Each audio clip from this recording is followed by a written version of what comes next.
सैन्य बलों ने ऑपरेशन सिंदूर के तहत पाकिस्तान में मौजूद कई आतंकी ठिकानों को तबाह कर दिया। मंगलवार देर रात को तीनों सेनाओं ने मिलकर इस ऑपरेशन को अंजाम दिया।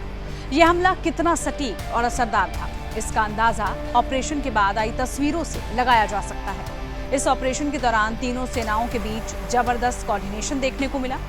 पाकिस्तान पर कार्रवाई के लिए भारत की तरफ से एडवांस हथियारों का भी इस्तेमाल किया गया। दरअसल भारतीय सेना ने मंगलवार की रात पाकिस्तान और पीओके में 9 आतंकी ठिकानों को एयर स्ट्राइक कर तबाह कर दिया है।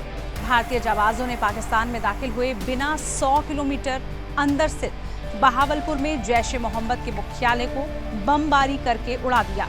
पाकिस्तान में बने कुल 4 और पीओके में स्थित 5 आतंकी ठिकानों को टारगेट किया गया है। मीडिया रिपोर्ट्स के मुताबिक भारतीय वायुसेना के मिराज 2000 और सुखोई 30 MKI जैसे एडवांस फाइटर जेट्स ने बहावलपुर, कोटली और मुजफ्फराबाद में बने आतंकी ठिकानों को निशाना बनाया। ये इलाके लंबे वक्त से जैश ए मोहम्मद और लश्कर-ए-तैयबा जैसे आतंकी संगठनों के गढ़ माने जाते रहे हैं। इसके अलावा स्कैल्प क्रूज मिसाइल और हैमर मिसाइलों से लैस भारतीय वायुसेना यानी IAF के राफेल लड़ाकू विमानों ने भी इस ऑपरेशन में अपना शौर्य दिखाया।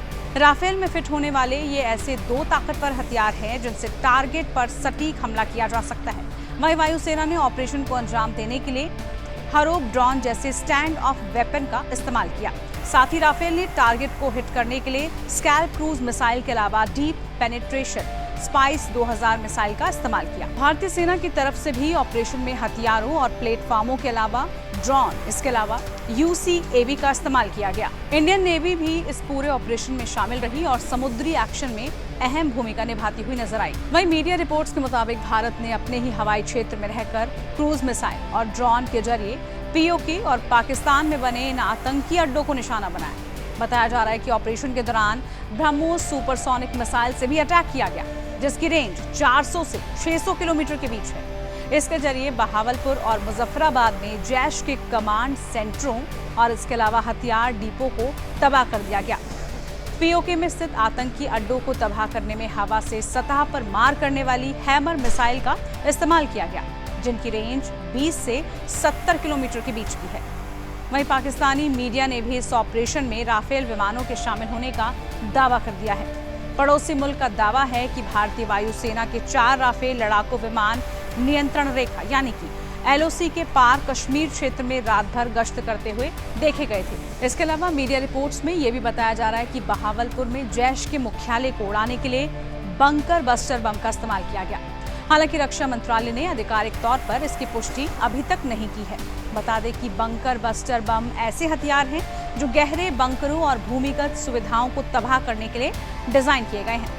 ये बम जमीन में 30 से 60% की गहराई पर घुसकर विस्फोट करते हैं। इनका वजन 900 किलोग्राम से 13,600 किलोग्राम तक हो सकता है। जैश के हेडक्वार्टर की जो तस्वीरें आई हैं उसमें साफ देखा जा सकता है कि कैसे ऊपर से गिरे बम ने पूरी इमारत को खंडर में तब्दील कर दिया है। बता दें भारत ने एयर स्ट्राइक के जरिए पीओके स्थित सवाई नाला camp, Bilal camp, Kotli Gulpur, Kotli Abbas camp, Bhimber, Barnala camp, इसके अलावा पाकिस्तान में बहावलपुर के अलावा सरजल कैंप, महमूना जोया कैंप, मुरीदके को निशाना बनाया गया है। इस हमले में जैश के सरगना मौलाना मसूद अजहर के परिवार के 14 लोगों की मौत की खबर सामने आ गई है। इस पर तमाम अपडेट और जानकारी के लिए हम लगातार बने रहेंगे।